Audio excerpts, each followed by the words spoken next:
पुरइसरार और माफूकुल फितरत वाक़यात, सच्चाई का परस्तार और कुव्वत ईमान की पुख्तगी का मालिक शौकत हुसैन, जगदोश तिलस्माती दुनिया का सबसे बड़ा और मनफी करदार, काली बौली नामी तिलस्माती सरजमीन पर होने वाले अनोखे और पुरइसरार वाक़यात कारीन के लिए एक अनोखी तिलस्मे होश शरबा से कम नहीं। खैर व शर के दरमियान होने वाली जंग के नाकाबिले यकीन और सनसीखेज वाक़यात का संगम खंडर। मैं यकदम आस भरे लहजे में बोला, और एक साधु भी रानी का जिन निकालने आया था और वो भी उस जिन के हाथों मारा गया।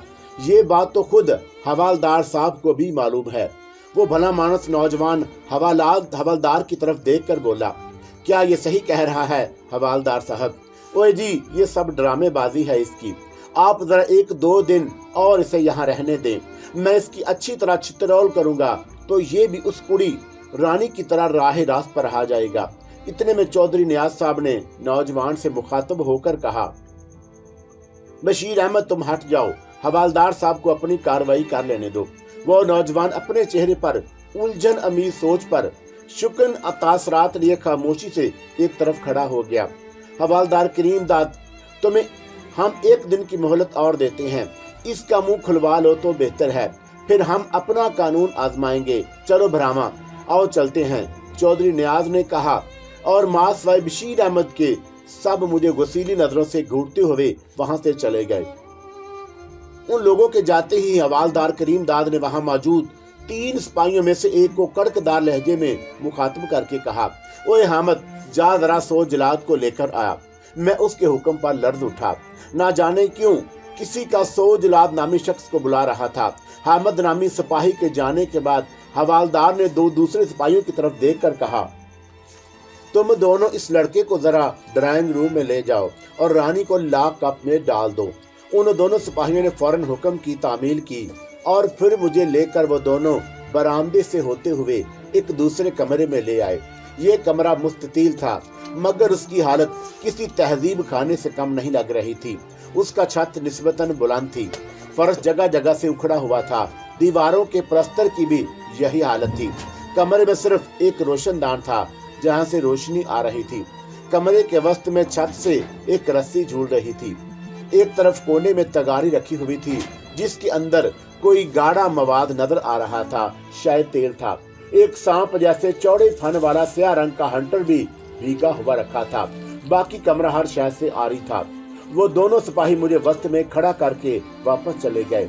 मैं अंदर बंद था। मेरा दिल बुरी तरह घबराने लगा और अंदर मेरे धक्कड़ पकड़ की सी होने लगी। मुझे फौरी उस जान गुसल हकीकत का अंदाजा हो गया था कि अब मुझे हौलनाक अज़ियतों से गुजारा जाने वाला था। जरा देर गुजरी थी कि दरवाजा हिला। सबसे पहले हवालदार करीम दाद मेरी तरफ खौनख्वार नजरों से घूरता हुआ अंदर दाखिल हुआ। उसके अकल में एक लहीम शहीम शख्स को देखकर मैं सरतापा लर्ज उठा। उसकी रंगत उल्टे तवे जैसी थी। जिस्म पर सिर्फ बनियान और नीचे लुंगी बांधी हुई थी। सर बिल्कुल गंजा था। सूरज से ही वो कसाई नजर आ रहा था और अंदर दाखिल होते ही वो मुझे यूं घूरने लगा जैसे कसाई ज़ीबा किए जाने वाले बकरे को ताड़ता है। वो सिपाही भी एक कुर्सी उठाए हुए अंदर दाखिल हो गया। कुर्सी उन्होंने एक तरफ रखवा दी जिस पर अब हवालदार करीम दाद बुरा जमान हो चुका था। बाकी 3 अफराद जैसे हुक्म के मुंतजिर बाअदब खड़े हो गए। मैं परेशान था और बौखलाई हुई नजरों से बारी बारी उन सब के चेहरों की तरफ देख रहा था। गंजा और स्योर शख्स यकीनन 100 जलाद ही था। ओए मेरी बात सुन जरा गौर से। अचानक तहजीब खाने के सीलन ज़दा माहौल में हवालदार की कड़कड़ाती हुई आवाज उभरी। मैंने उसके चेहरे पर नजरें जमा दी। वो कुर्सी पर बैठे बैठे पहलू बदल कर करीब खड़े 100 जलाद की तरफ इशारा करके मुझसे दोबारा बोला, इसका नाम 100 जलाद है। ये पत्थरों को भी बोलने पर मजबूर कर देता है।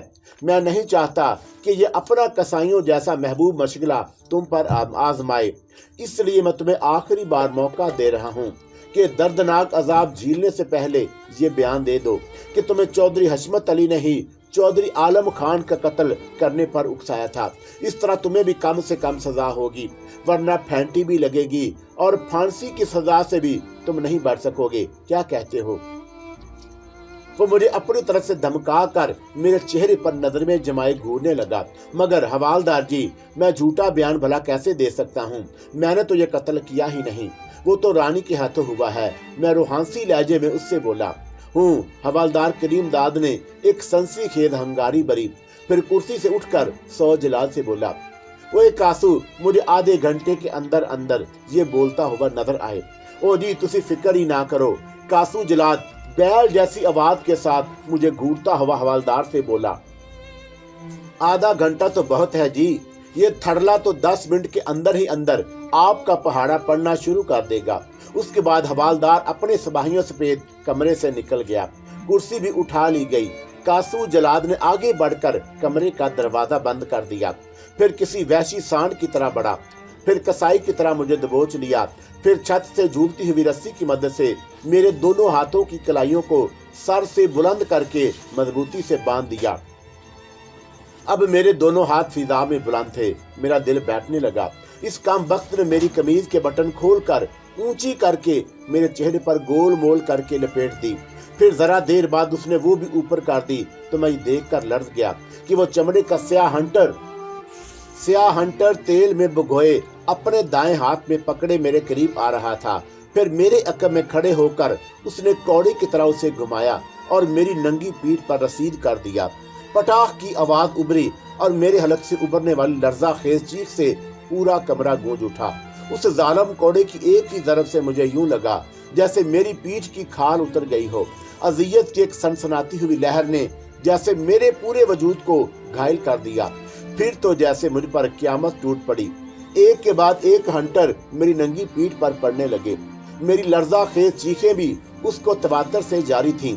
कासू जलाद को जैसे किसी वैशी सांड की तरफ मुझ पर छोड़ दिया गया था। अब तो वह मेरे चारों तरफ गर्दश करते करते जहां जी चाह रहा था अपनी भड़ास निकाल रहा था। मैं तकलीफ और अजियत से बिल्कुल चूर हो गया। अब तो मुझ में चीखने चिल्लाने की भी सकत ना रही। टांगे भी रफ्ता रफ्ता साथ छोड़ने लगी और मैं रस्सी के सहारे नढाल सा होकर झूल गया। तब कहीं जाकर कासू जलाद का हाथ रुका। वो बदबख्त खुद भी बुरी तरह हाँप रहा था। उधर मेरी आंखों के सामने अंधेरा छाने लगा और मेरा दिमाग बाउफ हो गया और फिर मुझे कुछ होश ना रहा। दोबारा होश आया तो मैं उसी हालत में उससे बंधा जूं का तू झूल रहा था। हाँ, अलबत्ता मैंने खुद को पानी से शराबूर पाया। मेरी आंखों के गिर्द धुंध छटी तो मैंने सामने कासू जलाद को पानी की बाल्टी पकड़े खड़े पाया। पानी उसने ही मुझ पर उंडेला था। मुझे होश में आता देखकर उसने पानी की बाल्टी एक तरफ रखी और जल्दी से तगारी की तरफ बढ़ा और एक बार फिर हंटर को तेल में भिगोने लगा। मुझ में अब मजीद ये अजाब सहने की कहां सकत थी। मैं तो कभी ऐसे हालात से गुजरा ही ना था। मेरे ख्वाबों ख्याल में भी ना था कि कभी मुझे थाने में इस तरह आदी और खतरनाक मुजरमों की तरह जहां गुसल तशद्दद से गुजारा जाएगा। मैंने अपने मजरूब वजूद की बची खुची ताकत को बेमुश्किल यकजा करके लर्जीदा होंठों से बोलने की कोशिश की। तुम्हें खुदा का वास्ता मुझ गरीब पर जुल्म ना करो, मैं बेकसूर हूँ, मुझे मत मारो। वो जल्लाद सिफ्त कसाई मुझे घूरते हुए बोला, अच्छा तो अभी तक दिमाग से हवा नहीं निकली, ठहर जा, अब तेरी शलवार उतार कर लिटरेशन करना पड़ेगी। उसने ये कहा और मेरी तरफ बढ़ा। एहसास जिल्लत से मेरी हालत गैर हो गई। ठहरो, मैं यकदम चिल्लाया। उसकी आंखें चमक उठी। मैंने शिकस्त खुर्दा लहजे में कहा, बस करो, अब तुम जो कहोगे मैं वही कहूंगा। ये कहकर मैंने चेहरा झुका दिया।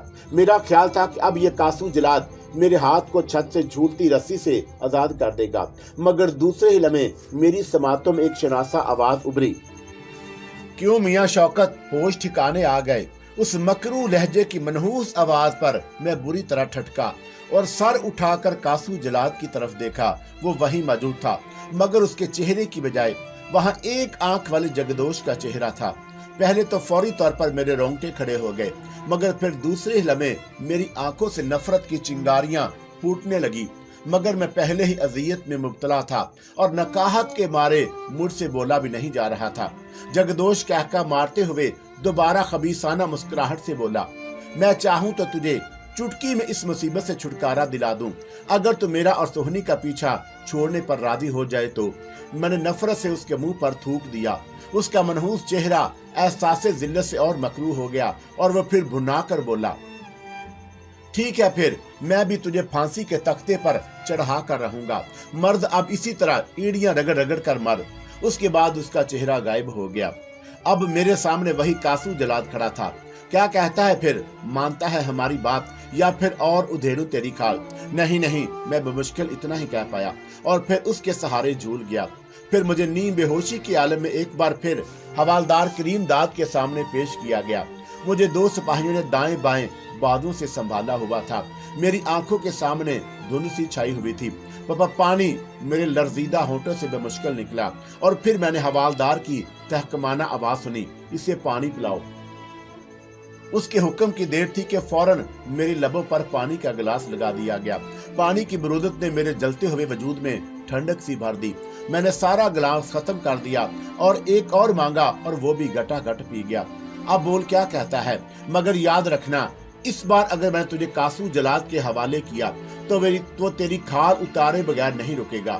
हवालदार ने तहदीदी लहजे में कहा और मैंने फूली हुई सांसों के दरमियान कहना शुरू किया, हाँ, मैंने चौधरी हशमत अली खान के कहने पर ही चौधरी आलम खान के कत्ल रानी के हाथों करवाया था।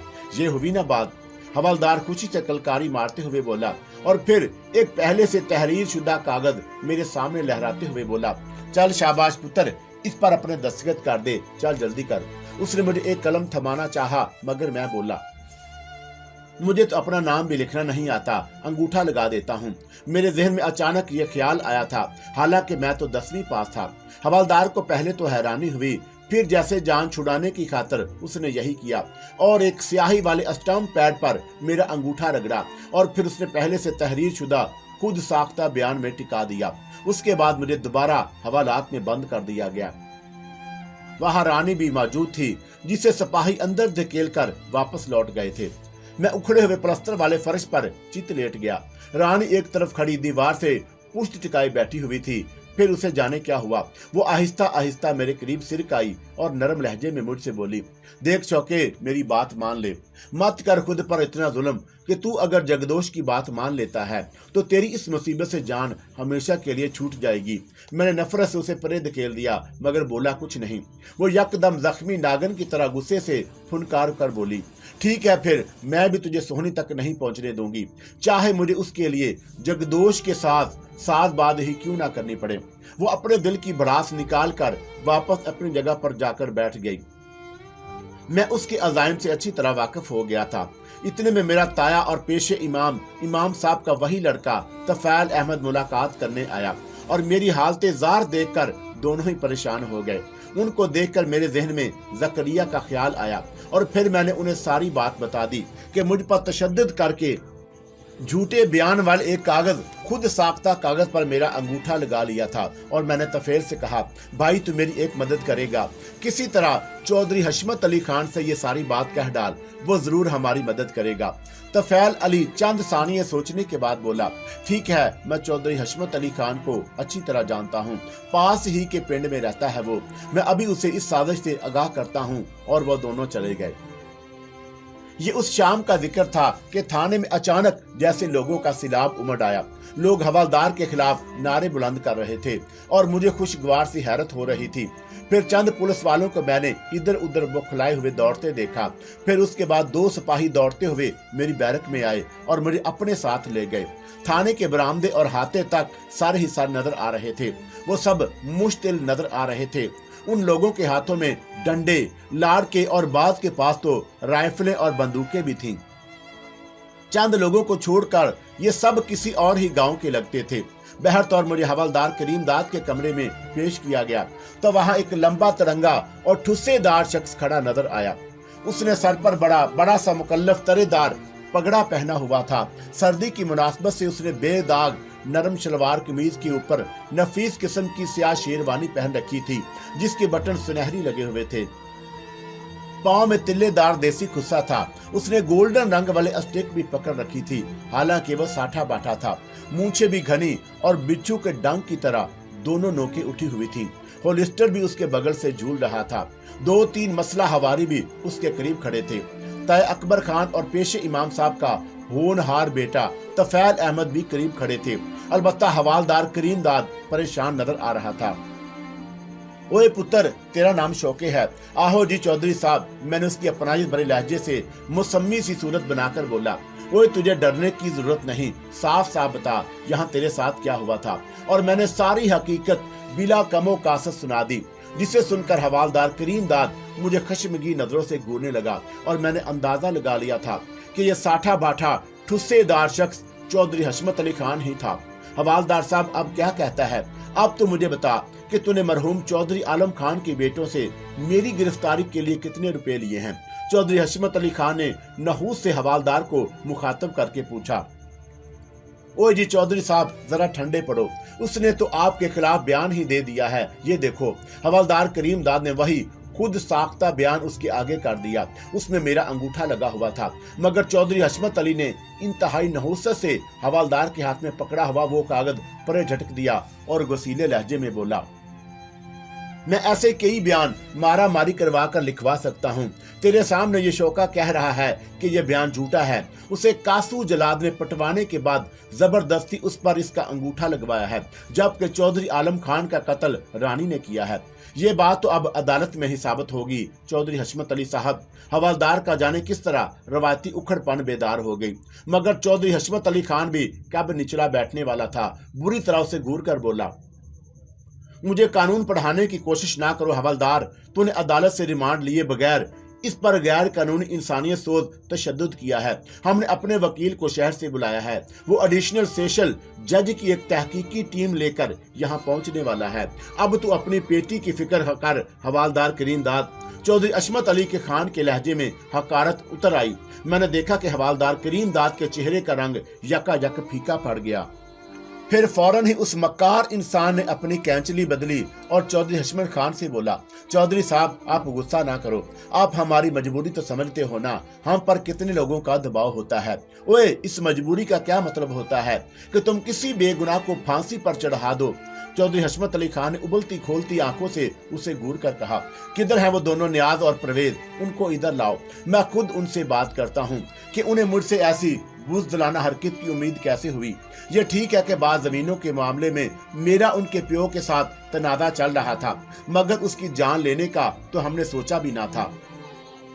बस चौधरी साहब, अब गल इधर ही मुका दो। मैं शौके को छोड़ देता हूँ, मगर रानी को नहीं छोड़ूंगा। हवालदार करीम दाद बिल आकर सुपर डालते हुए बोला। उसके बाद मुझे छोड़ दिया गया, मगर ताए अकबर खान अपनी बेटी रानी की वजह से खासे परेशान हो गए थे। मगर चौधरी हशमत अली खान ने उन्हें तसल्ली देते हुए कहा कि वो रानी का केस शहर की अदालत मुंतकिल करेंगे और फिर वहां उनका वकील रानी का केस लड़ेगा। उनकी बात पर ताया को जरा तसल्ली हुई। मैं अल्लाह ताला का दिल ही दिल में शुक्र बजा लाते हुए घर पहुंचा तो ताई मेरे दवाले हो गई, लगी मुझे कोसने पीटने। हाय रानी के ताया, शौका तो हमारे लिए बड़ा ही मनहूस साबित हुआ। मेरी फूल सी बच्ची को फंसा दिया और खुद बड़े आराम से छूट कर आ गया। मैं कहती हूँ इस नमक हराम को इसी वक्त घर से निकाल दो। ताया क्या कहता, वो खामोश रहा, मगर उस दिन के बाद से मेरा इस घर में रहना दूभर हो गया। ताई रोज मुझसे लड़ने झगड़ने लगती, मुझे रोटी भी नसीब नहीं होती थी। फिर ताई की खामोश रवैये ने भी मुझे समझा दिया कि अब मेरा इस घर में रहना नामुमकिन था। फिर एक रोज मैं अपना मुक्त सिर बोरिया बिस्तर समेट कर रुखसत होने लगा। ताई ने मुझे रोकने की कोशिश भी नहीं की। कुछ ऐसे लगता था जैसे वो भी ताई के वर्गलाने में आ गए थे और मुझे ही रानी के जेल जाने का जिम्मेदार समझ रहे थे। मैं सीधा पेशे इमाम साहब की इजाजत से मस्जिद आ गया। पेशे इमाम मौलवी तमीजुद्दीन साहब ने मुझे अपने हुजरे में ही एक कोना रहने को दे दिया। रानी का केस शहर की अदालत में चल रहा था। फिर एक रोज मैंने सुना कि रानी जेल से छूटकर घर आ गई। उसी रोज ताया मुझे लेने आया। चल पुत्र, मैं तेनू लेवन आया मां। उन्होंने प्यार से कहा और मैंने एहतराम से कहा, नहीं ताया जान, मुझे देखकर ताई की तबीयत खराब हो जाती है। तू हमारा बेटा बन जाएगा तो फिर रानी की माँ भी तुझे कुछ नहीं कहेगी। मगर मैं रानी से शादी नहीं करना चाहता, मैंने रो टोक लहजे में कहा। मैंने देखा कि ताई के चेहरे का रंग यकलख तब्दील हो गया और फिर वो बड़ी रुखाई से ये कहकर चल दिए कि फिर तू इधर ही ठीक है। मेरे होंठों पर तलख मुस्कुराहट फैल गई। मैं अब मस्जिद में रहने लगा था, मगर चंद ही दिनों के बाद ही पेशे इमाम साहब ने भी मुझे इशारा किनाए में ये यहाँ से भी जाने का कह डाला था। उनकी भी मजबूरी जायज थी। जाहिर है मैं यहाँ चंद दिन तो गुजार सकता था, मगर मुश्किल नहीं। एक रोज सोहनी का बदनसीब बाप मुराद आ गया। उसे मेरे बारे में सब मालूम था और वह मुझे अपने घर ले गया। उसका गम अब तक ताजा था। मुझे उसने सोहनी का ही कमरा रहने को दे दिया, जहाँ उसकी तस्वीर टंगी हुई थी। उसने मुझे अपना बेटा बना लिया था और मैंने उस पुरजोश अंदाज में उसे पूरी तसल्ली दी थी कि मैंने जगदोश की बदनगरी पहुंचने के रास्ते का खोज लगा लिया है और मैं एक न एक दिन सोहनी को लेकर आऊंगा। पुत्र, मैं तेरी बात कैसे मानूं? वो मायूसी से बोला। सोहनी को तो मैंने अपने हाथों से कब्र में उतारा है। वो तो बेचारी मनो मट्टी तले दब गई है। इस बार मैं ये गौर करने लगा कि आखिर वो फिर कौन थी जिससे मुराद ने कब्र में उतारा था। मैंने बहुत जोर दिया जहन पर, मगर मेरी समझ में ना आया। अब तो बस मेरे सर पर एक ही धुन सवार थी कि किसी तरह उस काली बौली में दाखिल हुआ जाए। चुनाचा अगले रोज मैं सुबह सवेरे उठा और मकतूल चौधरी आलम खान के गांव का पता मैं यहाँ ही इधर उधर से जान चुका था। चुनाचा मैं अल्लाह का नाम लेकर निकल खड़ा हुआ। मकतूल चौधरी आलम खान का गांव यहाँ से ज्यादा दूर ना था और मैं पैदल ही चल पड़ा। जैसा कि मज़कूर हो चुका है कि मैंने चालाकी के साथ रानी से काली बौली तक जाने वाला रास्ता उगलवा लिया था, इसलिए मैं बेआसानी अपने मतलूबा रास्ते पर चला जा रहा था और बाबा कमाल शाह के दिए हुए 2 तावीज मेरे पास महफूज थे। मकतूल चौधरी आलम खान के गांव की हदूद शुरू हो चुकी थी। काली बालू इस गांव की शिमाली तरफ आखिरी हदूद पर थी। मेरे अतराफ में कमाद के खेतों का सिलसिला था और मैं उसके दरमियान बने बाल खाते पगडंडी नुमा रास्ते पर चला जा रहा था कि अचानक मैं चलते चलते ठटक कर रुक गया, क्योंकि मां ने ही मुझे 4-5 मसला अफराद ने घेरे में ले लिया। उनमें एक लंबे तरंगे शख्स को देखकर मैं परेशान सा हो गया। ये मकतूल चौधरी आलम खान का बड़ा बेटा चौधरी नियाज था और वो मेरी तरफ खश्मनाक नजरों से घूर रहा था। ओए नाहंजार, तूने हमारे गांव में दाखिल होने की जुर्रत कैसे की? क्या अब अपने बाप चौधरी हशमत अली खान के कहने पर यहाँ कोई नया गुल खिलाने आया है? उसने जहर खंद लहजे में मुझे घूरते हुए कहा। मुझे उसका अंदाज़े गुफ्तगू नागवार तो गुजरा, मगर मैं मसलहतन उसे जब्त करते हुए बोला, मुझे मालूम ना था, गलती हो गई, मैं दूसरे रास्ते से चला जाता हूँ। यह कहकर मैं पलटने लगा तो चौधरी नियाज की कड़कदार आवाज गूंजी, ठहर जाओ। मैं चौंक कर रुका और उसी लम्हे वो अपने मसला हवारियों से बोला, इसे ले चलो डेरे पर। मैं सुन्न हो गया। मैंने एहतजाज करना चाहा, मगर उसके चारों हवारियों ने मुझे छाप लिया। चंद कदम आगे रवाना हुए तो उनकी जीप भी वहीं खड़ी हुई थी। मुझे जबरदस्ती जीप में सवार कराया गया और फिर चौधरी नियाज के ड्राइवर के सीट के बराबर वाली सीट पर बुरा जमान होते ही जीप एक झटके से आगे बढ़ गई। मेरे अंदर बुरी तरह धक्कड़ पकड़ मची हुई थी। मुझे चौधरी नियाज के इस रवैये पर बहुत तैश आ रहा था। थोड़ी देर बाद जीप रुकी और मुझे बादलों से पकड़कर नीचे उतारा गया। सामने सुर्ख ईंटों की एक बुलंद इमारत थी। मैं यही समझा शायद मुझे हवेली लाया गया था, मगर ये उनका डेरा था, जिसे बैठक कहना ज्यादा मुनासिब होता। वो मुझे अंदर ले आए। यहाँ 2 चारपाइयां और बैठ की कुर्सियां बिछी हुई थीं। मुझे एक चारपाई पर धकेला गया। मैं उस कुर्सी पर गिर सा गया। फिर चौधरी नियाज अहमद मुझे अंदाजों से घूरते हुए मेरी चारपाई के करीब आया और फिर एक टांग चारपाई पर टिका कर अनाज भरे लहजे में बोला, ओए तू क्या समझता है कि तू अगर अंधे कानून से बच गया है तो हम भी तुझे छोड़ देंगे? मैं तो तेरी बोटियां नोच कर कुत्तों को खिला दूंगा। मैं उसके खतरनाक अज़ाइम जानकर जरा डर गया और बोला, चौधरी साहब, अब मेरे पीछे क्यों पड़े हैं? कत्ल तो रानी ने किया है, वो बरी हो गई। अब भला मैं क्या कर सकता हूँ? मैं तो शुरू से ही बेकसूर था। चौधरी हशमत अली खान ने, तुम दोनों आशिक माशूक का पुराना गठ जोड़ लगता है, वो बेहुदगी से बोला। ये झूठ है। मैंने पुरजोर एहतजाज किया। अगर ये झूठ है तो फिर तुम्हारा बाप चौधरी हशमत अली खान तुम्हारे मामले में क्यों पड़ा था? उसने सिर्फ तुझे ही हवालात से रिहाई दिला दी, बल्कि शहर के बड़े वकील की खिदमत लेकर रानी की भी अदालत से जमानत करवा ली। चौधरी साहब, आप कुछ भी समझें, लेकिन सच यही है कि मैंने तो उस दिन चौधरी हशमत अली खान को जिंदगी में पहली बार देखा था। आखिर को आपके भी खोजी होंगे, उनको तो मालूम होगा ही, कभी उन्होंने मुझे चौधरी हशमत अली खान के साथ या उसके डेरे पर देखा है।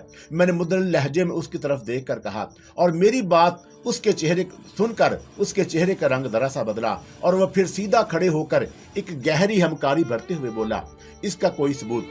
इसका तो सबसे बड़ा सबूत यह है कि मुझे रानी ने भी दुत्कार दिया है और ताया ने भी घर से निकाल दिया। मैं तो गरीब दर बदर हो गया हूँ, मैंने मौसमी सी सूरत बनाकर कहा।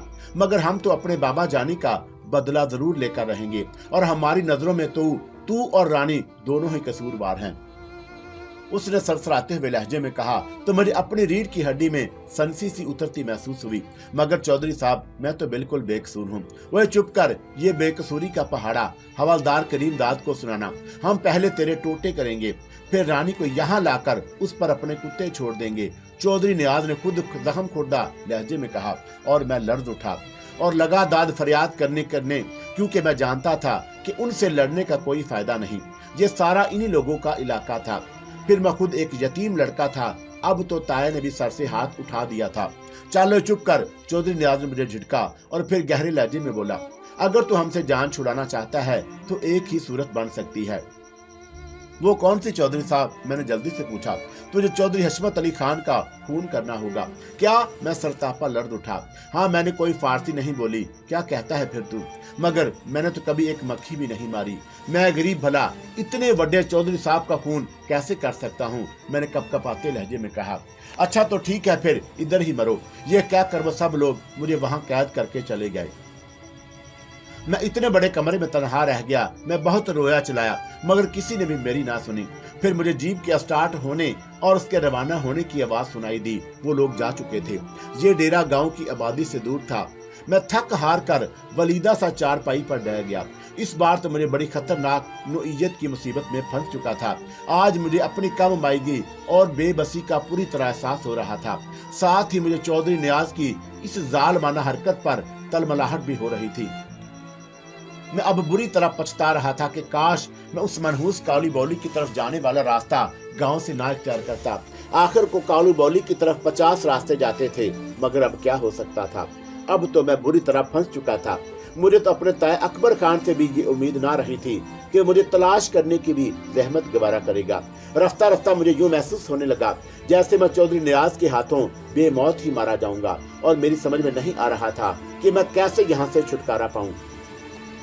तब फिर अचानक जैसे मेरे अंदर गैबी आवाज उभरी, और वो आवाज खुद मेरी अपनी थी। शौकत हुसैन, तूने अभी से हिम्मत हार दी।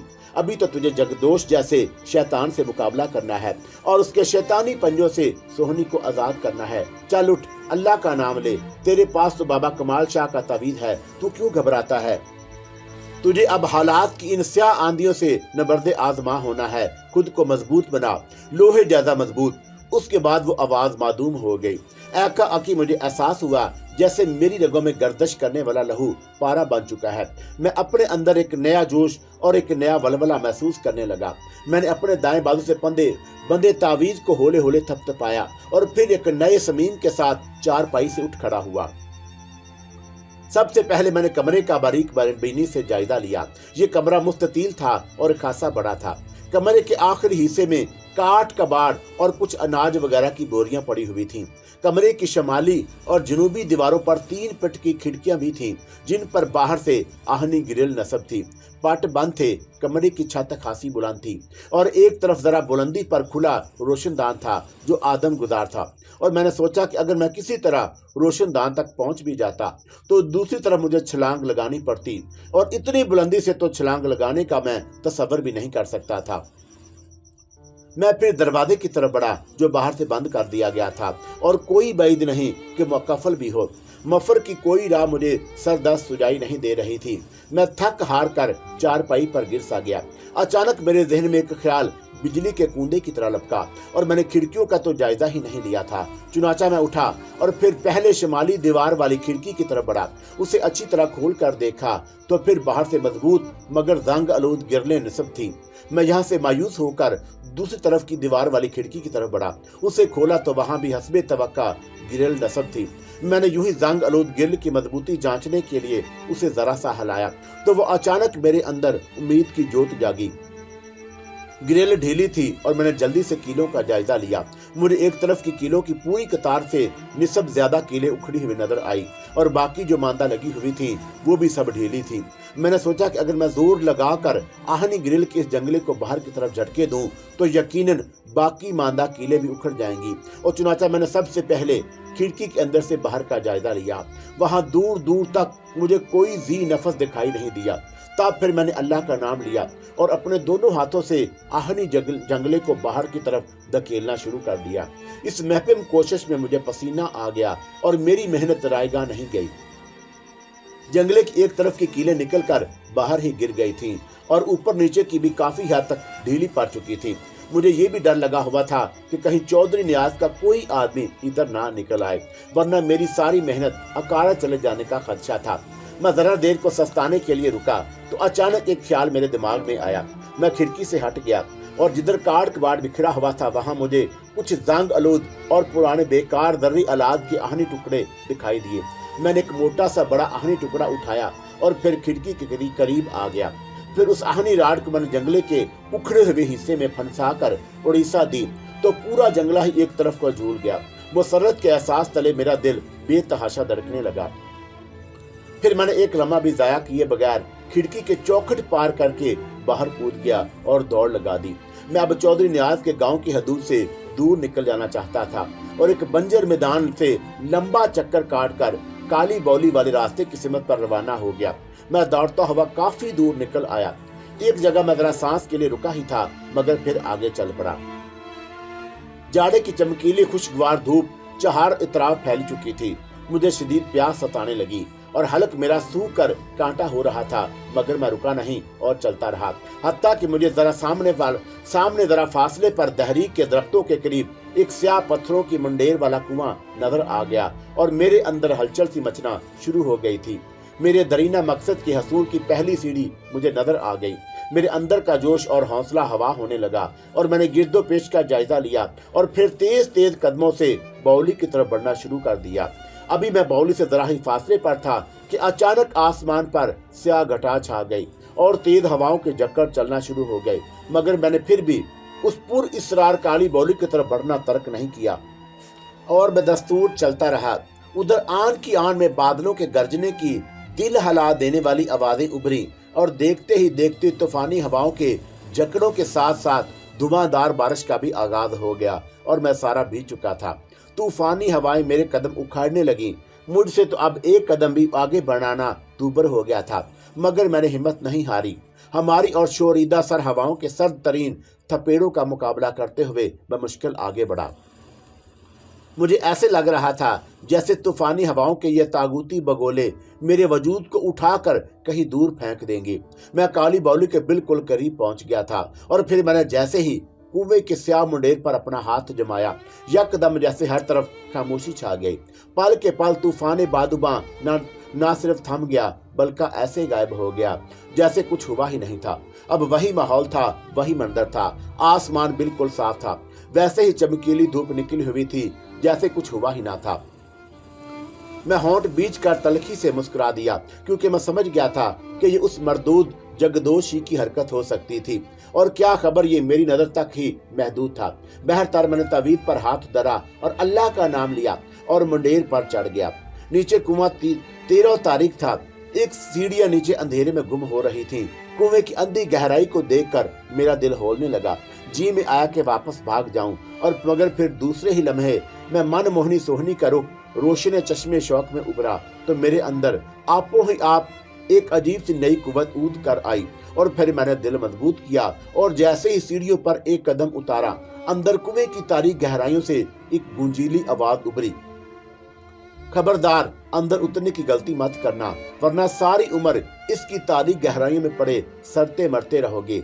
अब भी वक्त है, वापस लौट जाओ। कुएं की तारीक गहराइयों से उभरने वाली उस गूंजदार आवाज को मैंने फौरन पहचान लिया था। ये आवाज मरदूद शैतान के चेले जगदोश की थी, मगर अब मैं वहां रुकने वाला नहीं था। लिहाजा मैंने दूसरा पांव भी सीढ़ियों पर टिकाया और नीचे उतरना शुरू कर दिया और उतरता ही चला गया, हत्ता के सीढ़ियों के आखिरी सिरे तक जा पहुंचा, मगर कुएं की तह या जमीन तक फिर भी मेरे पांव नहीं पहुंचे थे। अब तो मैं बड़ा सटपटाया। ऊपर देखा तो कुएं का रोशन सिरा बहुत छोटा और खासा ऊंचा दिखाई दे रहा था और नीचे तारीकी थी। घटा टूट तारीकी, और फिर मैंने अल्लाह का नाम लिया और सीढ़ियों के इख्तितामी हिस्से से नीचे छलांग लगा दी। मैं नीचे ही नीचे गिरता चला जा रहा था, कभी उल्टा, कभी सीधा, और कभी सर के बल तो कभी हवा में कलाबाजियां खाता। तारीक गहराइयों में गिरता चला जा रहा था, जैसे कोई कसर फना था जिसके अंदर मैं गिरता चला जा रहा था। अब तो मेरे हवास भी साथ छोड़ने लगे और मेरा दिल होलने लगा था, और हलक से अज़तरारी तौर पर चीखें भी खारिज होने लगी। मगर कुएं की गहराई थी कि किसी तौर खत्म होने का नाम ही नहीं ले रही थी। बिल आखिर मैं होशो खर्द की दुनिया से बिल्कुल बेगाना हो गया और मुझे कुछ होश ना रहा। दोबारा मेरी आंख खुली तो मेरी समातों में पानी का शोर सा सुनाई दिया। शपाशप मौजों की रवानगी की हमवार आवाज मुझे महसूस हुआ, जैसे मेरा पूरा बदन पानी से भीग गया हो, और मैंने आंखें खोली, मगर मुझे अपने चारों तरफ घटाटूप तारीकी के सिवा कुछ ना नजर आया। मुझे यूं लगा जैसे मैं किसी गीली जमीन पर पुश्त के बल लेटा था और मुझ पर पानी के कतरे भी टपक रहे थे। जरा देर बाद मेरी आंखें कुछ देखने के काबिल हुई तो मुझे बिल्कुल मदम सी रोशनी का एहसास हुआ। एक अजीब सी घुटन और सीलन ज़दा महसूस हो रही थी, और मैंने उठकर बैठना चाहा तो अचानक मेरा सर पथरीली छत से टकराया। कतरा कतरा मुझ पर गिरने वाला पानी उस छत से टपक रहा था। अब तो मैं बुरी तरह सटपटाया, और फिर मैंने कीचड़ ज़दा जमीन में रेंगते हुए अपना रुख मदम रोशनी के मुखरज की तरफ किया तो सामने मुझे एक तवील कौस की सूरत में छज्जा सा नजर आया, जिसके बाहर मदम सी रोशनी में मुझे ठाटे मारता हुआ समुंदर दिखाई दिया, और मैंने कोहनियों और घुटनों के बल जल्दी जल्दी रेंगना शुरू कर दिया। मैं उस कब्र नुमा सीलन ज़दा माहौल से जल्द अज जल्द निकल जाना चाहता था। कीचड़ से मेरे कपड़े लथड़ चुके थे, और बिल आखिर मैं नीम रोशन सिरे पर पहुंच ही गया। अब मुझे सांस लेने में दुश्वारी नहीं हो रही थी, मगर फिर भी मुझे एक अजीब सी घुटन का एहसास हो रहा था। कब्र नमाज़ीन जमीन से उबरने के बाद मैं उठकर खड़ा हो गया और हैरानो परेशान चारों तरफ देखने लगा। मेरे चार अतराफ अजीब सी रोशनी तारीकी छाई हुई थी, मगर उस मदम और पुर इसरार सी रोशनी का मखरज मुझे कहीं भी नजर नहीं आ रहा था कि आखिर ये चांद की रोशनी थी या सूरज की। एक अजीब सी वीरानी और सन्नाटे का राज था। सामने समंदर की तरह का पानी फैला हुआ था, और उसके बाद घूर तारीकी थी। साहली रेत पर खड़े खड़े मैं हैरानों परेशान नजरों से साहल के किनारे रेत के टेलों के पुर इसरार हयलों को देख रहा था। मुझे तो आसमान भी नजर नहीं आ रहा था, बस एक तारीकी थी, मुस्तकिल कायम और आबाद रहने वाली घंगूर तारीकी। उस होलनाक माहौल से मुझे अपने वजूद में खौफ की फरेरी सी दौड़ती हुई महसूस हो रही थी। फिर मेरे अंदर एक रूह फरसा ख्याल उभरा कि कहीं मैं जमीन के अंदर पाताल की नादीदा दुनिया में तो नहीं उतर आया हूँ। उफ खुदाया, कैसा पुरहोल माहौल था। हर तरफ सन्नाटे करार था, ना बंदा था ना बंदे की जात, हत्ता कि एक मामूली सा छोटा चरिंद परिंद तक दिखाई नहीं दे रहा था। अचानक मुझे सामने समुद्री पानियों की सतह पर हलचल सी होती हुई नजर आई, और मैं चौंक कर मज़कूरा सिमत देखने लगा। मेरे दिलो दिमाग की अजीब कैफियत हो रही थी। यूं लग रहा था जैसे अभी कुछ हो जाएगा, जैसे कोई नाकाबिल यकीन अनहोनी पानी की सतह पर अब पुरसकून होगी। मैं समझा कि शायद कोई बड़ी मछली बाहर आने की कोशिश कर रही थी। मैंने साहल के साथ साथ आगे कदम बढ़ाए तो अचानक पानी की पुरसकून सतह में एक बार फिर जबरदस्त हलचल हुई, और मैं ठटक कर मज़कूरा सिमत देखने लगा। तब दूसरे ही लम्हे मुझे पानी की सतह पर कोई शय उभरती हुई दिखाई दी। मेरा दिल जोर जोर से धड़कने लगा, और बगौर पानी की सतह पर तैरती हुई इस अजीब शय को देखने लगा। वो शय जरा करीब आई तो मैं जी जान से लड़ उठा। वो किसी जानवर का लंबूता चेहरा था, जिसकी दो बड़ी बड़ी उभरवा आंखें मुझे अपनी तरफ घूरती हुई साफ नजर आ रही थी। मगरमच्छ, मेरे ठटके हुए जहन में ये नाम उभरा था, और मैंने फौरन यहाँ से भागने का इरादा किया, और फिर कदम बढ़ाया ही था कि साहल के करीब छपाके की आवाज उभरी, और दूसरे ही लम्हे मैं जैसे अपनी जगह बुत बना खड़ा रह गया। वो तो था तो मगरमच्छ, मगर इतना जसीम। मैंने अपनी सारी जिंदगी में इतना बड़ा और गैर मामूली जिसामत का मगरमच्छ नहीं देखा था। वो किसी छिपकली की तरह रेंगता हुआ अपने गार जैसा मुंह फाड़े मेरी तरफ बड़ा चला आ रहा था। उसके नोकीले लंबे लंबे दांत कवि हिक्कल चौड़े जबड़ों के अंदर से छुरों की तरह झांक रहे थे। उसकी खाल बहुत मोटी थी। मैंने दौड़ लगा दी। वो कवि हिकल मगरमच्छ भी साहली रेत पर धप धप करता दौड़ा चला आ रहा था, और मेरी सांसें फूल गईं। मगर इस वक्त खौफ ने मेरे अंदर अजीब सी ताकत भरती थी। मगरमच्छ किसी पुराने दौर के भारी भरकम इफरत की तरह दौड़ता मेरे पीछे चला आ रहा था। अगर मैं गिर जाता तो वह चश्मे जून में मुझे अपने गार ऐसे भयानक जबड़ों में दबोच कर सालम निकल जाता। और जल्द ही मैंने महसूस किया कि मेरा और उसका फासला बेतदरीज घटता जा रहा था। वो कभी हफ्सा होने के बावजूद खासी तेज रफ्तारी से दौड़ रहा था। जल्द ही मुझे ये रूह फरसा एहसास होने लगा कि मैं किसी भी वक्त बेदम होकर गिर पड़ूंगा अगर जल्द ही कोई महफूज पनाहगाह ना मिली तो। लिहाजा मैंने बजाय सीधा दौड़ने के बाईं तरफ मुड़कर साहल के साथ साथ जरा फासले पर नजर आने वाले बदहैबत मट्टी के 2 तोदों और चट्टानों की तरफ दौड़ लगा दी और फिर एक ऊंचे तोदे पर चढ़ गया जिसकी सतह नमी और पानी के अजीब ना नजर आने वाली रसाओं की वजह से फिसलवा हो रही थी। मैं मुश्किल ऊंचाई तक पहुंचकर लंबे लंबे सांस लेने लगा। फिर अकब में देखा तो वह द्यो कामत मगरमच्छ ऊपर चढ़ने की नाकाम कोशिश कर रहा था। मैंने एक जगह ज्यादा ठहरना मुनासिब ना समझा और पहाड़ी तोदे की दूसरी तरफ चला गया। यहाँ से मेरा पांव फिसला तो मैं लड़खड़ाता हुआ एक छोटी सी पत्थरीली राहगुजार पर आन गिरा। मगरमच्छ के खराटेदार गुराने की आवाजें मुसलसल आ रही थी। मुझे डर लगा कि कहीं वो देववाज मगरमच्छ इस रास्ते से ना आकर मुझे दबोच ले। मैं हिम्मत करके उठा और साहली चट्टानी तोदों के दरमियान बने टेढ़े मेढ़े सीने तथा रास्ते पर आगे बढ़ने लगा। मगर साहली चट्टानों का सिलसिला था कि थमने का नाम ही नहीं ले रहा था। बिल आखिर में थक हार कर जरा सस्ताने के लिए एक जगह बैठ गया और चारों तरफ देखने लगा।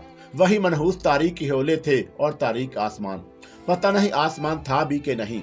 दूर खला में मुझे कुछ नहीं दिखाई दे रहा था मां सिवाय अंधेरों के।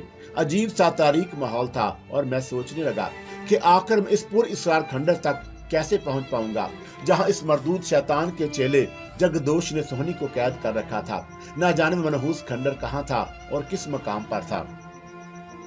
बहरतौर मैं मायूस नहीं था क्योंकि मैं इतना तो जान ही गया था कि मैं जगदोश की जिस बदनगरी में पहुंचना चाहता था वहां पहुंच चुका था। अब खंडर तक भी पहुंच ही जाऊंगा। मुझे याद आया कि जब मैं मतवातर ख्वाब में इस खंडर में खुद को देखा करता था तो वह तिलस्माती चांद की रोशनी होती थी। हो सकता है यहाँ ऐसी रात हो। ये सोचकर मैं कुछ मुतमिन हुआ और मैंने यही फैसला किया कि अगर यहाँ रात का वक्त है तो फिर मुझे ये रात उधर ही गुजारनी चाहिए थी। फिर मुझे इस बात पर भी हैरत थी कि आखिर रात में भी आसमान पर चांद या तारे तो चमकते हुए नजर आने ही चाहिए थे। बहरतौर मैं यही दुआएं मांगने लगा कि काश यहाँ भी दिन रात का समा हो, वरना तो मुश्किल पड़ जाएगी। अगर यहाँ मुस्तकिल अंधेरों ने डेरे डाले रखे तो मुसीबत हो जाएगी। बहरतौर मैं अल्लाह से दुआएं मांगता हुआ वही लेट गया और फिर न जाने कब मेरी आंख लग गई और मैं गहरी नींद में डूब गया। आंख खुली तो मुझे चुभन का एहसास हुआ। फिर दूसरे ही लम्हे ये देखकर मेरी खुशी की इंतहा न रही कि मेरे चारों तरफ दिन का उजाला फैला हुआ था। मैं जल्दी से आंखें मलता हुआ बैठ गया। फिर बेइख्तियार सर उठाकर आसमान की तरफ देखा। दिन का उजाला वहीं से ही नमूदार हो रहा था, लेकिन मुझे सूरज कहीं नजर नहीं आया और ना ही धूप का एहसास हो रहा था। ये दिन की रोशनी थी जो चारों इतराफ फैली हुई थी। मेरे लिए यही काफी था, वरना तो मुझे यहाँ के तारीक माहौल से बड़ी वहशत सी होने लगी। मौजों का शोर भी अब मेरी समातों को भाने लगा था।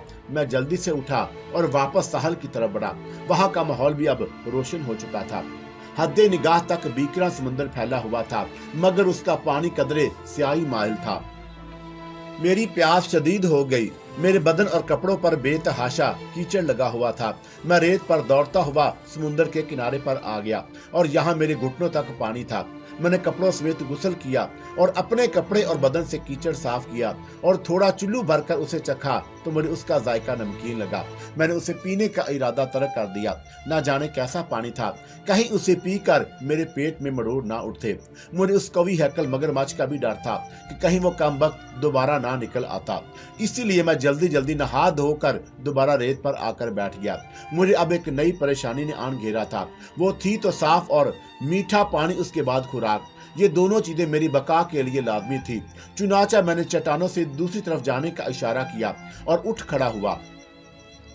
30-40 कदम तो मैं साहली रेत पर समुंदर के किनारे किनारे चलता रहा तो काफी आगे जाकर मुझे साहली चट्टानों के अकब से कुछ दरख्त झांकते हुए दिखाई दिए। मेरी खुशी की इंतहा ना रही। मैं अब दौड़ने लगा।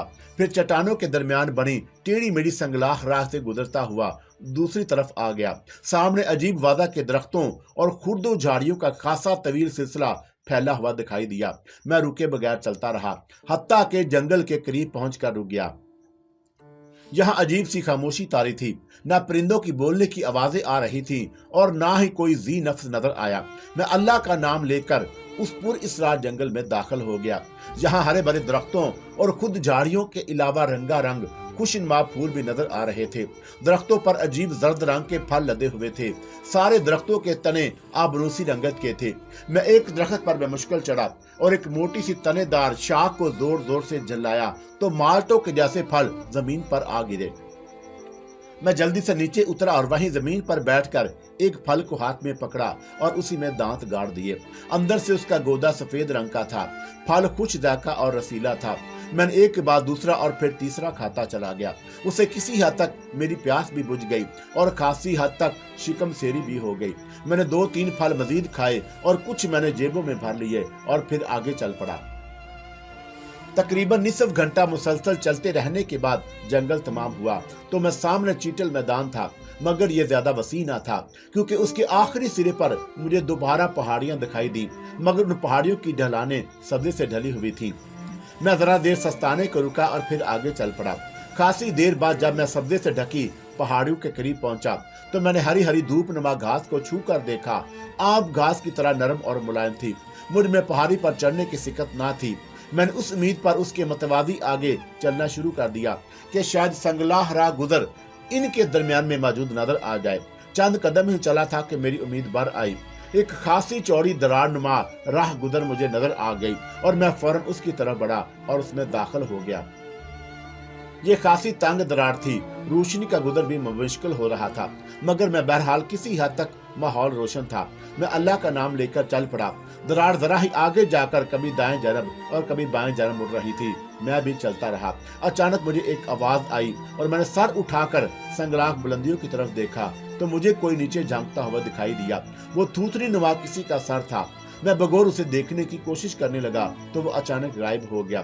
میرا دل یک بارگی کسی انجانی خوف میں دھڑکا تھا۔ میں چند ثانی سر اٹھائے بدستور سنگلاخ بلندیوں تک دیکھتا رہا۔ شاید وہ تھوتنی والا عجیب سر دوبارہ جھانکتا ہوا نظر آئے، مگر وہ دوبارہ نظر نہ آیا اور میں نے قدم آگے بڑھا دیے۔ آگے ایک تنگ موڑ کاٹتے ہی میرے سامنے نظر پڑی اور میں بری طرح ٹھٹر کر رہ گیا۔ میرے سامنے کا منظر دیکھ کر میری آنکھیں پھیلتی چلی گئیں۔ ایک لمحے کو تو مجھے اپنی آنکھوں پر یقین ہی نہیں آیا کہ میں جو کچھ دیکھ رہا تھا وہ خواب تھا یا حقیقت۔ میری حیرت سے پھیلی ہوئی آنکھیں سامنے ذرا ہی فاصلے پر درار کی پتھریلی دیوار سے ٹیک لگائے کھڑے سوہنی کو تکے جا رہی تھی۔ وہ میری محبت، میرا سکون اور میرے دل کا قرار من موہن سوہنی ہی تھی۔ وہ میری طرف ہی دیکھ رہی تھی۔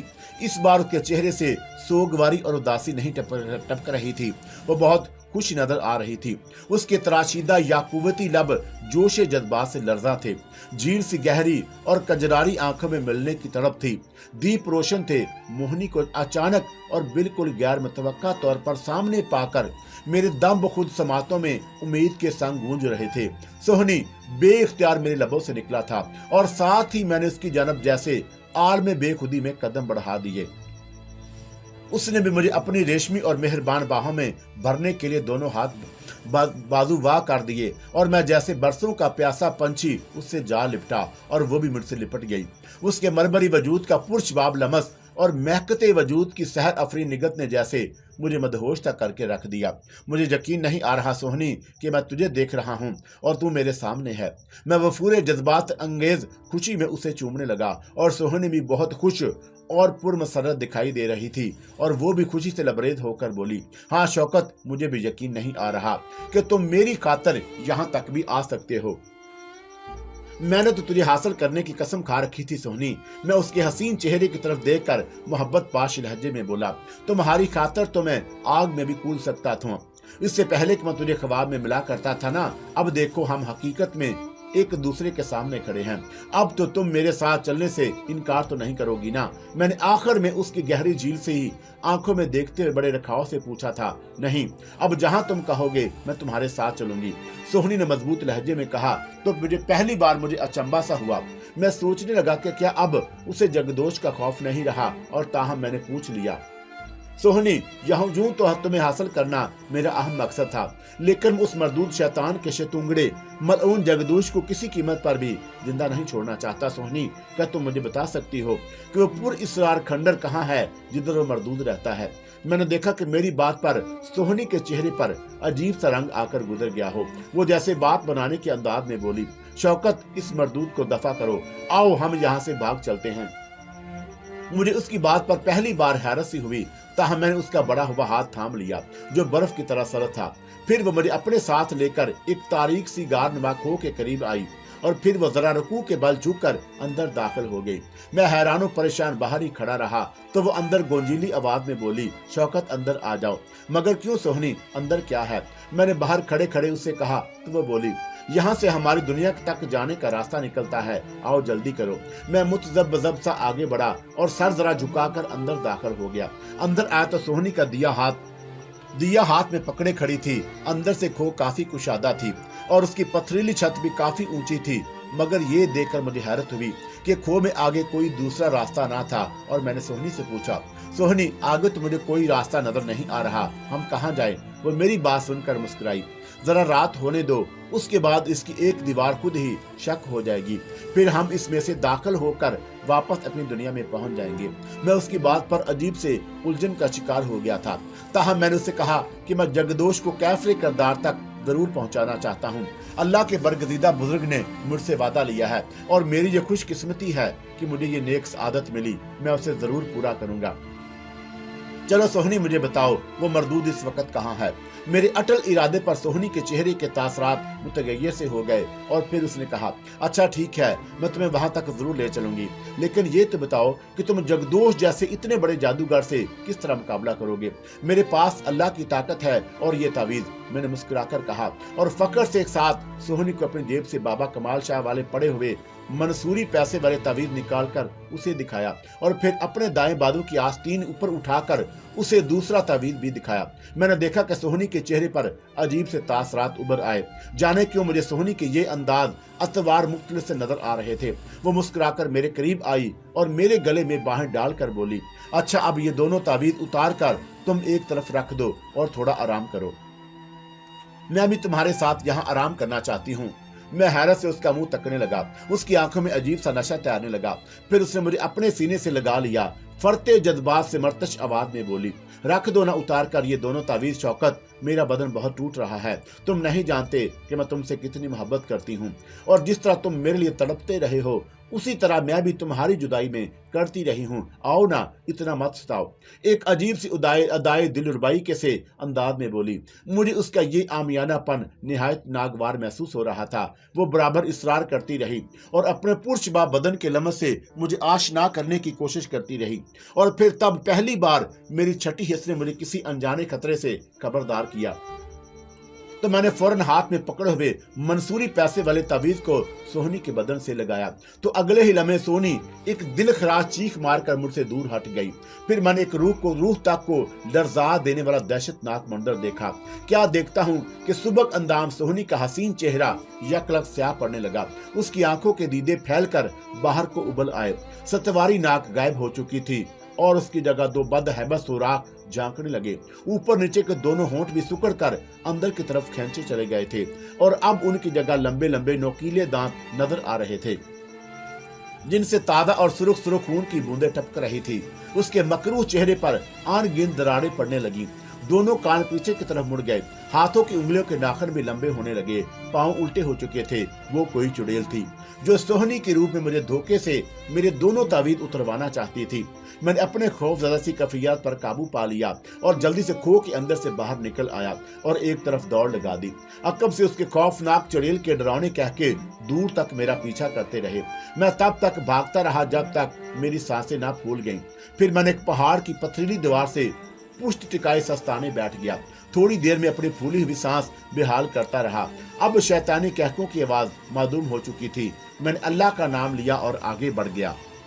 खुदा खुदा करके ये मनहूस पहाड़ी सिलसिला खत्म हुआ तो सामने चीटल लको दक मैदान नजर आया। दिन की रोशनी चारों तरफ पूरी तरह फैल चुकी थी, मगर जब मैंने सर उठाकर आसमान की तरफ देखना चाहा तो वहां दबीज कहर और धुंध के सिवा मुझे कुछ नजर ना आया। میں نے اس چیٹل میدان کو عبور کرنے سے پہلے اپنے پاس موجود زور رسدار پھل کھائے، پھر آگے چل پڑا اور میں آگے ہی آگے بڑھتا رہا، چلتا رہا۔ جدھر تھک جاتا ذرا دیر کو سستانے کے لیے بیٹھ جاتا اور ذرا ہی دیر بعد تازہ دم ہو کر دوبارہ چل پڑتا۔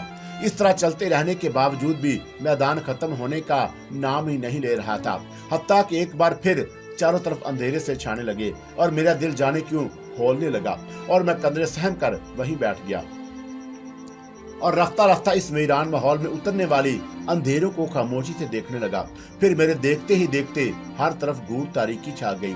پھر تھوڑی ہی دیر گزری تھی کہ آس پاس کا ماحول پھر روشن ہونے لگا، لیکن اسے بہرحال دن کا اجالا نہیں کہا جا سکتا تھا۔ یہ چمکیلی سی پر اسرار تلسمی روشنی تھی اور مدم مدم سی تھی، جیسے دور کہیں چاند نکل آیا ہو مگر وہ نظر نہیں آ رہا تھا۔ بڑی عجیب دنیا تھی یہ، شاید میں پاتال کی منحوس گہرائیوں میں اتر آیا تھا۔ یہ احساس ہوتے ہی جانے کیوں میرے پورے بدن میں خوف کی سرسراہٹ دوڑ گئی۔ ایک عجیب سی سنسنی کا احساس ہونے لگا میں دم بخود سا اس ویران اور ہولناک ماحول میں بیٹھا رہا اور پھر میری آنکھیں نیند سے بوجھل ہونے لگی۔ میں وہیں بربری مٹی والی زمین پر لیٹ گیا۔ پھر جانے کب نیند کی دیوی مجھ پر مہربان ہوئی اور میں سو گیا۔ اچانک میری آنکھ کھلی۔ لیٹے لیٹے مجھے یوں لگا جیسے میرے جسم پر لاتعداد چیونٹیاں رینگ رہی ہوں اور میں ہڑبڑا کر اٹھ بیٹھا تو دہشت سے میرا چہرہ فک ہو گیا۔ میرے بدن پر ان گنت موٹے موٹے سروں والے سرخ رنگ کے چیونٹے رینگ رہے تھے، بلکہ میرے بدن پر ہی نہیں، مجھے زمین پر بھی ان کی فوج تفرے موڑ سی رینگتی ہوئی نظر آئی۔ میں پاگلوں کی طرح دوڑ پڑا اور ساتھ ہی ساتھ دونوں ہاتھوں سے اپنے جسم اور کپڑوں پر چمٹے ہوئے موٹے موٹے چیونٹوں کو بھی جھٹکتا جاتا۔ چند نے تو مجھے کاٹ بھی لیا تھا اور مجھے بے اختیار جھرجھری آ گئی، تاہم میں نے بہت جلد ان خونی چیونٹے سے نجات حاصل کر لی اور وحشت زدہ ہو کر دوڑنے لگا۔ پھر کافی دور جا کر میں کھڑا ہو گیا اور زور زور سے ہانپنے لگا۔ یہاں امن تھا، نہ جانے یہ کم بخت کہاں سے آن وارد ہوئے تھے، بلکہ یہ تو مجھے قبروں میں رہنے والے مردہ خور چیونٹے محسوس ہو رہے تھے۔ مجھے یہ سوچ کر پھریری آ گئی کہ کہیں یہ کم بخت مجھے کوئی مردہ سمجھ کر تو نہیں کاٹنے لگے تھے۔ بہرطور میں وہیں بیٹھ گیا۔ نیند میری آنکھوں سے اب کوسوں دور بھاگ چکی تھی۔ رات کا جانے کون سا پہر تھا کہ میں دم بخود سا بیٹھا رہا۔ تب پھر اچانک میں چونکا۔ وہ ایک عجیب سی آواز تھی، بالکل مدم سی سر کرتی سرسراتی آواز جو میرے دائیں جانب سے آ رہی تھی۔ میں نے جلدی سے گردن موڑ کر مذکورہ سمت کی طرف دیکھا اور دہشت سے میری آنکھیں پھٹی کی پھٹی رہ گئیں۔ وہ ایک دیو قامت اور بڑی خوفناک مکڑی تھی۔ اس کی لمبی لمبی ان گنت ٹانگیں تھیں اور ان پتلی پتلی گلیز ٹانگوں کے آغاز مرکز میں ایک فٹ بال جتنا اس کا بڑا سا سر بھی تھا، جن پر ابری ہوئی دو مٹرک دانوں جیسی بڑی بڑی کالی آنکھیں مجھے گھور رہی تھیں۔ آنکھوں سے نیچے منہ اس کا چھوٹا سا تھا، مگر وہ دو اوپر اور دو نیچے اس کے بڑے بڑے دانت، ڈنک نما دانت صاف نظر آ رہے تھے۔ اتنی بڑی مکڑی میں نے زندگی میں پہلی بار دیکھی تھی۔ مجھے یوں لگ رہا تھا جیسے میں کسی قدیم دور میں موجود تھا۔ ساحل سمندر پر ملنے والے جسیم مگر مچھ پھر غیر معمولی جسامت کے موٹے موٹے سرخ چیونٹوں کے بعد میں یہ تیسری دیوداز مخلوق کو دیکھ رہا تھا جس نے میرا خون ہی خشک کر کے رکھ دیا تھا۔ ایک تو میں تھا بھی تنہا، میں بھلا کیسے اتنی بڑی مکڑی کا مقابلہ کر سکتا تھا۔ وہ مکڑی مجھے اپنے جانب متوجہ پا کر اب تیز تیز اپنی پتلی مگر مضبوط ٹانگیں چلاتی میرے قریب آنے لگی۔ میں اس قدر دہشت زدہ سا ہو گیا کہ میری ٹانگیں لرزنے لگی، مگر بہرحال جلدی جان بچانے کا جذبہ خوف پر غالب آیا اور میں پھرتی سے اٹھ کر دوڑ پڑا۔ پھر دوڑتے دوڑتے میں نے پیچھے ذرا گردن گھما کر دیکھا تو وہ مکڑی میرے سر پر پہنچ چکی تھی۔ بے اختیار میرے حلق سے مارے دہشت کی چیخ خارج ہو گئی۔ پھر اچانک جیسے کسی نے میرے اوپر جال پھینکا ہو۔ وہ جال عجیب سا تھا، لجلجا سا بدبودار، جس نے مجھے چاروں طرف سے رسن بستہ کر ڈالا اور میں بے دم سا ہو کر گر پڑا۔ زمین پر گرتے ہی میں جس قدر اس جال سے چھٹکارا پانے کے لیے ہاتھ پاؤں چلاتا، اسی قدر میں اس میں مزید الجھتا چلا جا رہا تھا۔ بالآخر تھک ہار کر میں نے یہ کوششیں ترک کر دی اور لگا زور زور سے ہانپنے۔ پھر میں نے لیٹے لیٹے اس دیو قامت مکڑی کو اپنی طرف دھیرے دھیرے بڑھتے دیکھا۔ تب یہ دیکھ کر مجھے بے اختیار جھرجھری سی آ گئی کہ جال مکڑی کے سوراخ دار منہ سے جالے کی صورت ابل رہا تھا جو اس کا شاید لعاب دہن تھا۔ مجھے خوف کے ساتھ کراہت آنے لگی۔ میں دہشت سے پھٹی ہوئی آنکھوں سے اس خوفناک مکڑی کو اپنی جانب بڑھتے ہوئے تکے جا رہا تھا۔ وہ اپنی ابری ہوئی مٹر کے دانوں جیسی کالی کالی آنکھوں سے مجھے گھورتی ہوئی میرے طرف بڑھ رہی تھی، ساتھ ہی ساتھ اپنے باہر کو نکلے ہوئے ڈنک کی तरह दांतों को भी कचकचा रही थी। मुझे अपनी मौत साफ नजर आ रही थी। भूतों चुड़ैलों से तो मैं अपने तावीज़ों के दौर पर लड़ सकता था, मगर इस हैवानी मखलूक से कैसे मुकाबला करता जिसने मुझे आन की आन में अपने लेसदार जाले में फंसा लिया था। मैं जाल में उलझा हुआ जमीन पर लेटा मकड़ी को गोया अपनी मौत की सूरत में अपनी तरफ बढ़ते हुए तके जा रहा था और मेरी आंखों में खौफ उतर आया। मकड़ी मेरे बिल्कुल करीब आकर रुक गई। मुझे उससे घिन आने लगी। उसका फुटबॉल जैसा गोल नुमा सर मटियाले रंग का था और छोटे छोटे कांटेदार बाल उगे हुए नजर आ रहे थे। छोटे मुंह से झांकते डंक नुमा दांतों से रकीत मादा टपक रहा था। मुझे बेइख्तियार झुंझली सी आ गई और मैंने एक बार फिर खुद को इस लेसदार जाल से छुड़ाने की कोशिश की, मगर मैं उतना ही उलझता चला गया। मेरे चेहरे पर बस मकड़ी के जाले से चिपक गए थे, जिसकी वजह से मुझे धुंधला धुंधला दिखाई दे रहा था। मैं जैसे जाल के गोले में मुकीद होकर रह गया। तब फिर जाने एक उस देव कामन मकड़ी के मुंह से तार बरामद हुई जो जाल के साथ मुंसलिक हो गई। उसके बाद मकड़ी ने पीछे सरकना शुरू कर दिया। वो मुझे जाल समेत अपने साथ घसीटते हुए जा रही थी।